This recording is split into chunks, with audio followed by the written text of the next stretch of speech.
Welcome back, America. I'm Hugh Hewitt. United States Senator Tom Cotton is on Armed Services and the Judiciary Committee. I want to take those in reverse order. Senator Cotton, good morning. Welcome back.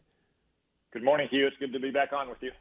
I have a new Washington Post column out this morning, Senator, on the proposed plea deal, which is before U.S. District Court Judge Mary Ellen Noriega, that's a K, Noriega, in Delaware tomorrow.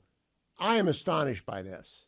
Do you think there is a prayer in the world that there is some way for the Senate Judiciary Committee to get any attention to this proposed plea deal, which should be rejected by the judge, though I don't know that it will be?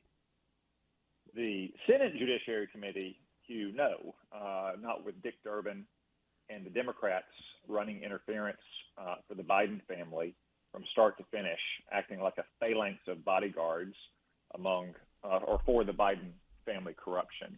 Now, the House Judiciary Committee is a horse of a different color. Jim Jordan, your friend and mine, is the chair there, and he's been doggedly pursuing the corrupt acts of the Biden family. So I do think that they could explore that. And look, I haven't reviewed the ins and outs of the plea deal or what legal basis there may be for rejecting it, but I would compare it to what happened with Mike Flynn, where you had a liberal judge in Washington, D.C., reject the decisions that had been made about the case that was unjustly brought against Mike Flynn.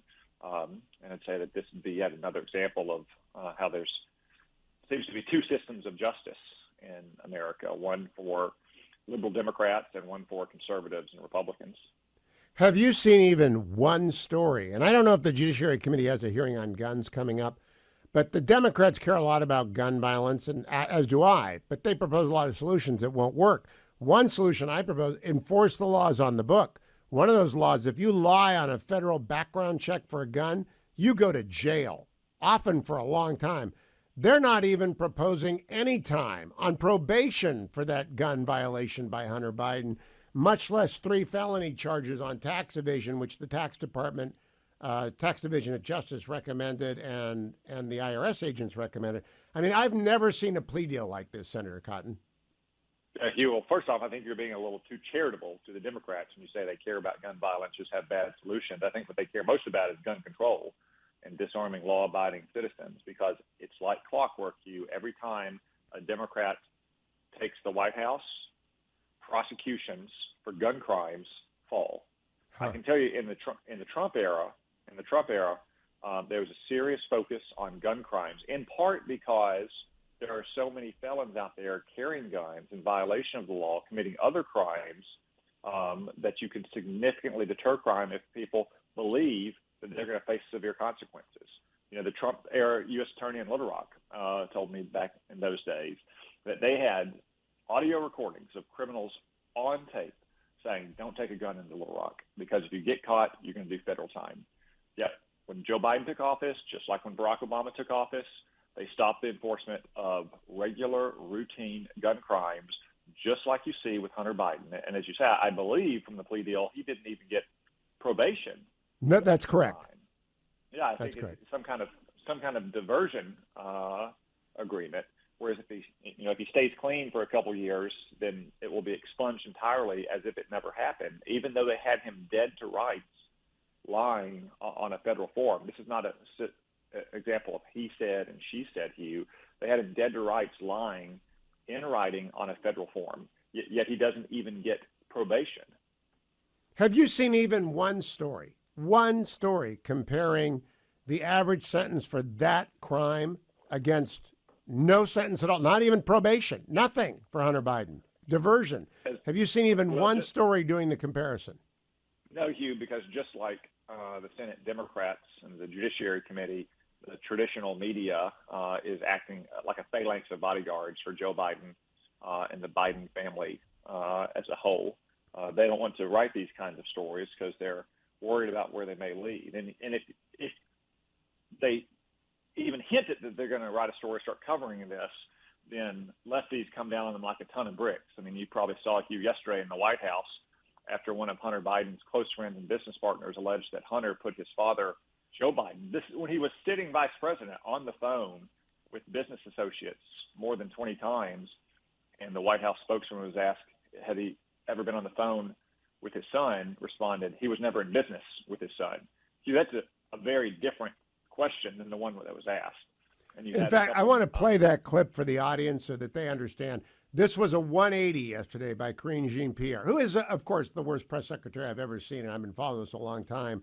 But I've never seen anyone so blatantly not answer the question and change the non-answer that they've been using. Let's play that for here, Senator Cotton Harley. The committee, has evidence that the president in the past communicated directly with foreign business associates of his son Hunter Biden many times.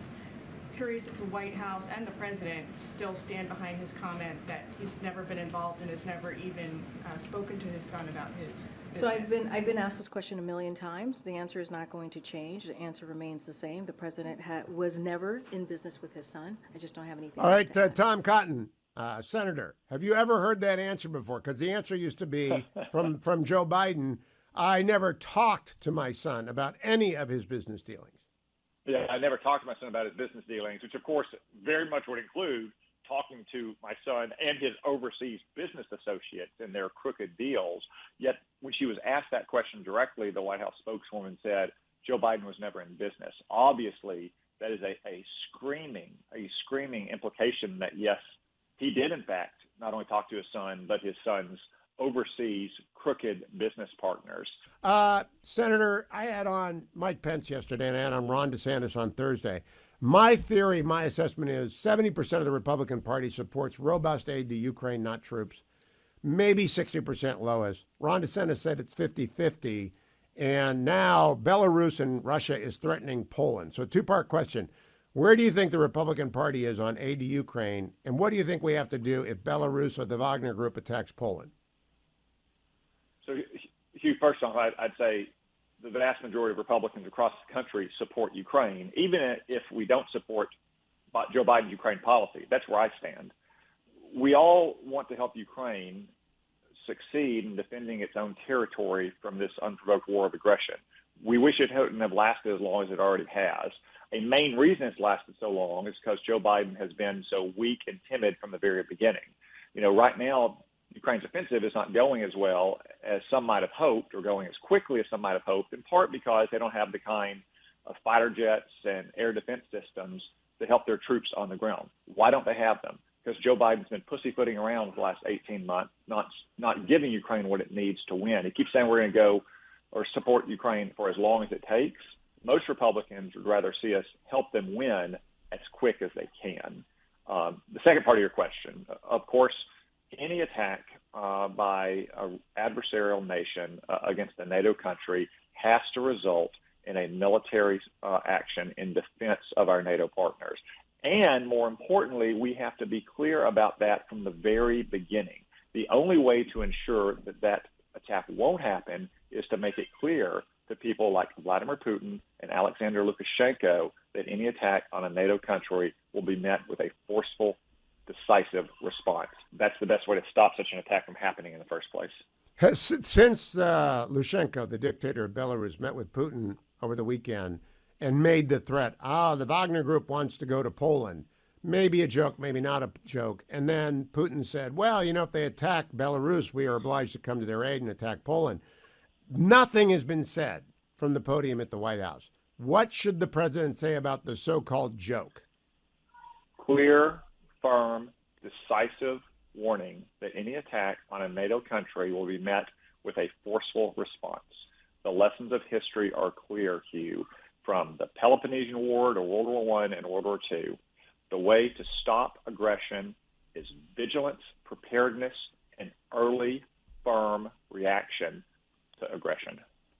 And NATO, the NATO alliance, Article 5, there is no doubt we have to join in a military response. And I think we have troops in Poland, don't we, Congress Senator? We do have some troops in Poland, yes, Hugh. Would you expect them to be involved in repulsing any Wagner Group or Belarus or Russian attack on Poland? We have lots of troops of various kinds all across Europe, as do our partners in places like Poland. I'm confident that we would take a forceful response against any strike against a great nation like Poland. That's exactly what Joe Biden needs to say, and Vice President Harris and Jake Sullivan, and we haven't heard it said. Senator Cotton, thank you.